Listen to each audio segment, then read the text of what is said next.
Parte 6. Como evitar a preocupação sobre a crítica. 20. Lembre-se que ninguém deve chutar um cachorro morto. Ocorreu um evento em 1929 que criou uma sensação nacional em círculos educacionais. Homens estudiosos de toda a América correram para Chicago para testemunhar um caso. Alguns anos antes, um jovem chamado Robert Hutchins tinha estudado em Yale, trabalhando como garçom, lenhador, tutor e vendedor de varais. Apenas 8 anos mais tarde, ele foi empossado como presidente da 4ª universidade mais rica na América, a Universidade de Chicago. A sua idade? 30. Incrível! Os educadores mais velhos balançavam as suas cabeças. A crítica sobre esse garoto maravilha veio como uma avalanche. Ele era isso e ele era aquilo. Muito novo, inexperiente. As suas ideias educacionais eram absurdas. Até os jornais entraram no ataque. No dia de sua posse, um amigo disse ao pai de Robert Maynard Hutchins: "Eu fiquei chocado esta manhã ao ler que o editorial do jornal está denunciando o seu filho." "Sim," o velho Hutchins respondeu. "Foi severo, mas lembre-se que ninguém deve chutar um cachorro morto." "Sim, e quanto mais importante for o cachorro, maior satisfação as pessoas têm ao chutá-lo." O príncipe de Gales, que mais tarde tornou-se Eduardo VIII, levou essa experiência para casa no bolso de trás de suas calças. Ele estava frequentando o Dartmouth College, em Devonshire, na época. Uma faculdade que corresponde à Academia Naval em Anápolis. O príncipe tinha cerca de 14 anos. Um dia, um dos oficiais da Marinha o encontrou chorando e perguntou-lhe qual era o problema. Ele recusou-se a contar inicialmente, mas finalmente confessou a verdade. Ele estava sendo chutado pelos cadetes navais.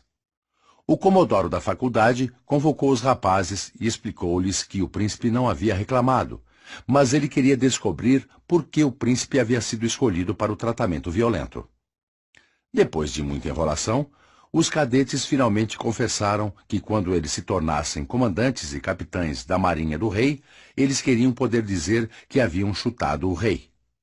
Então, quando você for chutado e criticado, lembre-se que muitas vezes isso acontece porque aquele que chuta quer se sentir importante. Às vezes, significa que você está realizando algo e que merece atenção. Muitas pessoas têm um senso frenético de satisfação denunciando aqueles que são mais educados do que eles ou que obtiveram mais sucesso. Por exemplo, enquanto eu escrevia este capítulo, recebi a carta de uma mulher denunciando o general William Booth, fundador do Exército da Salvação. Eu havia feito um programa de rádio laudatório sobre o general Booth. Então, essa mulher escreveu-me dizendo que ele havia roubado 8 milhões de dólares do dinheiro coletado para ajudar aos pobres.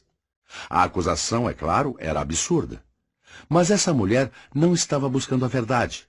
Estava buscando a gratificação malévola de tentar destruir alguém muito superior a ela. Eu joguei sua carta venenosa no lixo e agradeci ao Deus poderoso não ser casado com ela. A carta não dizia nada sobre o general Booth, mas me revelava muito a seu respeito. Schopenhauer disse anos atrás: "As pessoas vulgares se deleitam nas falhas e tolices de grandes homens." Muitos não consideram o presidente de Yale um homem vulgar, mas o ex-presidente de Yale, Timothy Dwight, aparentemente se deleitou em denunciar o homem que estava se candidatando para presidente dos Estados Unidos.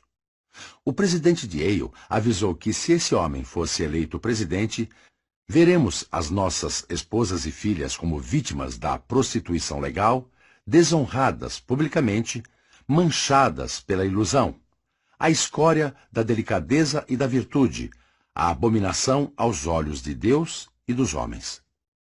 Parece uma denúncia contra Hitler, não é? Mas não, foi uma denúncia contra Thomas Jefferson. Qual Thomas Jefferson? Seria o Thomas Jefferson imortal, autor da Declaração da Independência? O santo padroeiro da democracia? Sim, ele mesmo. Que americano você acha que foi denunciado como hipócrita, um impostor e como pouco melhor do que um assassino? Um desenho de jornal o retratou numa guilhotina, a grande lâmina pronta para cortar a sua cabeça. Multidões gozaram dele e o xingaram enquanto ele andava pelas ruas. Quem foi ele?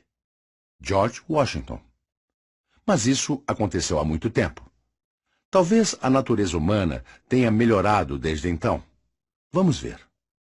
Vamos tomar o caso do almirante Peary, o explorador que surpreendeu e emocionou o mundo chegando ao Polo Norte com um trenó puxado por cães no dia 6 de abril de 1909. Um objetivo pelo qual muitos homens corajosos haviam sofrido, passado fome e morrido. O próprio Peary quase morreu de frio e de fome, e 8 dedos dos seus pés haviam congelado de tal forma que tiveram que ser amputados. Ele ficou tão assustado com os desastres que temeu ficar louco. Os oficiais superiores da unidade naval de Peary, em Washington, ficaram irritados pela publicidade e aprovação que a expedição obteve e o acusaram de cobrar pelas expedições científicas e depois ficar deitado por dias sem fazer nada no Ártico. Provavelmente acreditavam nisso, porque é quase impossível não acreditar naquilo que você quer acreditar. A determinação em humilhar e limitar o almirante foi tão violenta que somente uma ordem direta do presidente McKinley permitiu que Peary continuasse no Ártico. Peary teria sido denunciado se ele tivesse um emprego de escritório no Departamento da Marinha em Washington? Não. Ele não teria sido importante o suficiente para ser invejado. O general Grant teve uma experiência ainda pior do que a experiência do almirante Peary. Em 1862, obteve uma vitória decisiva que o Norte comemorou. Uma vitória que tornou Grant um ídolo nacional da noite para o dia. Uma vitória que teve repercussões tremendas até na Europa distante. Uma vitória que fez os sinos das igrejas tocarem e fogueiras serem acesas desde o Maine até as margens do Mississippi. Mas, 6 semanas depois de ter conquistado aquela grande vitória, Grant, herói do Norte, foi preso e afastado do exército. Ele chorou de humilhação e desespero. Por que o general Grant foi preso no auge de sua vitória? Principalmente por causa da inveja e ciúme de seus superiores arrogantes. Se formos tentados a ficar preocupados com a crítica injusta, aqui está a regra número 1. Lembre-se que a crítica injusta muitas vezes é um elogio disfarçado. Lembre-se que ninguém deve chutar um cachorro morto.